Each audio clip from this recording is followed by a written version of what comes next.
अब तक के सारे एपिसोड्स का लिंक आपको डिस्क्रिप्शन बॉक्स में मिल जाएगा। अब तक आपने देखा कि कॉलेज टाइम पे निशा और आदर्श एक दूसरे से जुदा हो जाते हैं, इसलिए किस्मत उन्हें दोबारा मिलाने की कोशिश करती है। पर आदर्श निशा को इग्नोर करता है क्योंकि वो जानता है कि वो भ्रम राक्षस है और वो ये नहीं चाहता था कि निशा को उसकी वजह से कुछ भी नुकसान पहुंचे और कुछ भी अनहोनी हो। और क्योंकि आदर्श ने पिछले 2.5 साल से किसी को नुकसान नहीं पहुंचाया है, मयंक उसे दिलासा देता है कि वो अब भी किसी को नुकसान नहीं पहुंचाएगा, तो वो एक बार जाकर निशा से बात कर सकता है। और दूसरी ओर हिना भी निशा से यही बोलती है कि वो एक बार जाकर आदर्श से बात कर सकती है। आदर्श और निशा हिना और मयंक के कहने पर मिल लेते हैं और एक दूसरे को अपनी फीलिंग्स बता देते हैं। और दूसरी तरफ आदर्श लाल चांद रात को ब्रह्म राक्षस बन जाता है और उसके हाथों से मयंक की मौत हो जाती है। और ये बात वो निशा को नहीं बताता क्योंकि वो नहीं चाहता कि निशा ये सच सुनकर उससे दूर हो जाए। पर हिना ये सच निशा को बता देती है।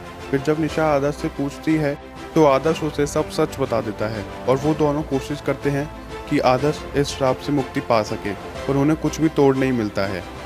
और लाल चांद रात को आदर्श ब्रह्म राक्षस बनकर निशा को मार देता है और इसी गम में वो खुद भी मर जाता है। अब वो दोनों मरकर आसमान में पहुंच गए हैं। अब देखिए आगे।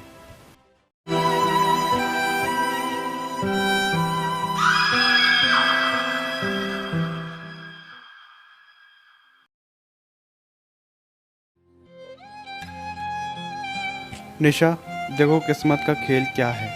हम जीते जी तो एक नहीं हो पाए, पर मर कर हम जरूर एक होंगे। नहीं आदर्श, ऐसा कुछ नहीं होगा। हम मरकर नहीं बल्कि जीते जी ही एक होंगे। पर निशा, ये पॉसिबल कैसे है? क्योंकि मैंने तुम्हें ब्रह्म राक्षस बनकर मार दिया और इसी गम में मैं खुद भी मर गया, तो हम दोबारा जिंदा कैसे होंगे? आदर्श सुनो, ब्रह्मकश ब्रह्मकश ब्रह्मसावा ब्रह्मसावा। अरे निशा, तुमने ये चमत्कार कैसे कर दिया? हम दोनों तो मर गए थे ना, फिर हम मरकर भी वापस कैसे आ गए? आदर्श, जो मैंने वो मंत्र बोला था ना, ब्रह्मकश ब्रह्मकश ब्रह्मसावा ब्रह्मसावा, उस मंत्र से हम वापस आए हैं। और वो मंत्र मुझे हिना ने बताया था। मैं तुम्हें पूरी बात बताती हूँ। निशा, मैं एक तांत्रिक के पास गई थी। उस तांत्रिक ने ना मुझे एक मंत्र बताया है और उस मंत्र को बोलने के बाद आदर्श का जो ब्रह्म राक्षस बनने वाला श्राप है वो बिल्कुल पूरी तरह से ख़त्म हो जाएगा। पर है ना, वो मंत्र क्या है और वो मंत्र हमें कैसे बोलना होगा? उससे हमें छुटकारा तो मिलेगा ना ब्रह्म राक्षस से, या फिर नहीं?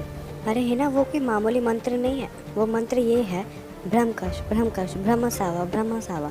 तुम्हें ये मंत्र बोलना है जब तुम मर जाओ। और तुम मरोगी ऐसे क्योंकि आदर्श ब्रह्म राक्षस बनता है तो वो तुम्हें मार देगा। तुम्हें कहीं जाना नहीं है, भागना नहीं है, तुम्हें उसके हाथों से मरना है। और मुझे यकीन है वो तुम्हें मार देगा, तो इसी गम में वो खुद भी मर जाएगा। है ना, सब ठीक तो होगा ना? कुछ गड़बड़ तो नहीं होगी ना? हम दोनों हमेशा के लिए तो नहीं मरेंगे ना? इस श्राप से मुक्ति पाने का यही एक तरीका है कि तुम्हें मरकर वो मंत्र बोलना है। और तुम हमेशा के लिए नहीं मरोगे क्योंकि आदर्श तुम्हें मार देगा और इसी गम में वो खुद भी मर जाएगा जब तुम दोनों आसमान में पहुंच जाओगे। तो ऐसे आदर्श हिना की मदद से हम दोनों मरकर भी वापस आए हैं। हम जीते जी एक हो पाएंगे अब। थैंक यू निशा। अरे, ये आदर्श कहाँ गायब हो गया? निशा, तुमने तो कहा था कि हम जीते जी एक होंगे, फिर हम दोबारा मरकर यहाँ पर वापस कैसे आ गए? ये क्या हो रहा है हमारे साथ? आदर्श, ऐसा होना तो नहीं चाहिए था, पर पता नहीं क्या हो रहा है।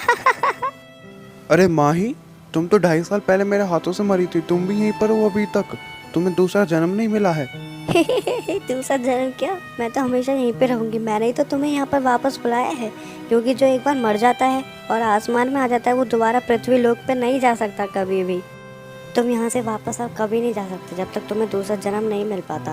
और ये सब बात मेरी बहन यानी कि निशा की दोस्त हिना ये सब जानती थी, और उसने जानबूझकर तुम दोनों को यहाँ पर भेजा है क्योंकि वो अपना बदला पूरा कर रही थी। उसने ये सब मेरी वजह से किया है, पर अफसोस तुम्हें ये कभी नहीं पता पड़ पाया और तुम उसकी चाल में धंस गए, तुम उसके ट्रैप में फंस गए। ये तो बहुत गलत हुआ तुम्हारे साथ। आखिरकार मेरा बदला पूरा हो ही गया। मुझे पता है अब तक तो वो दोबारा मरकर वापस चले गए होंगे आसमान में और वो कभी वापस नहीं आ पाएंगे। पर आप लोग सोच रहे होंगे कि इस सीरीज़ में हुआ क्या। इधर आओ, मैं आपको बताती हूँ। दरअसल ये कहानी शुरू हुई थी कॉलेज से, क्योंकि कॉलेज में आदर्श और निशा बहुत अच्छे दोस्त हुआ करते थे और मैं जानती थी कि इन दोनों के दिल में एक दूसरे के लिए फीलिंग्स हैं। पर मैंने वो फीलिंग्स कभी भी एक दूसरे को बयान नहीं करने दी, क्योंकि मेरी बहन माही वो भी आदर्श को चाहती थी। तो मैं चाहती थी कि आदर्श और माही एक हो, ना कि निशा और आदर्श। माही आदर्श को पसंद करती है, ये बात मेरे डैड यानी कि तांत्रिक को पता पड़ गई, तो उन्होंने आदर्श को श्राप दे दिया कि वो लाल चांद रात को ब्रह्म राक्षस बना करेगा। पर शायद मेरे डैड तांत्रिक को ये नहीं पता था कि इस श्राप से उनकी बेटी को नुकसान पहुंचेगा, क्योंकि लाल चांद रात को 2.5 साल पहले आदर्श ने ब्रह्म राक्षस बनकर मेरी बहन माही को मार दिया। मैं एक तांत्रिक की बेटी हूँ, तो मुझे अच्छे से पता था कि जो एक बार मर जाता है वो कभी वापस नहीं आता, इसलिए मैंने अपने बदले के लिए आदर्श के हाथों से निशा को मरवा दिया। और मैं बहुत अच्छे से जानती थी कि आदर्श को पता चलेगा कि उसने अपने हाथों से निशा को मार दिया तो वो खुद भी मर जाएगा। क्यों गाइस, पसंद आई ना स्टोरी? मेरी चाल अच्छी लगी ना?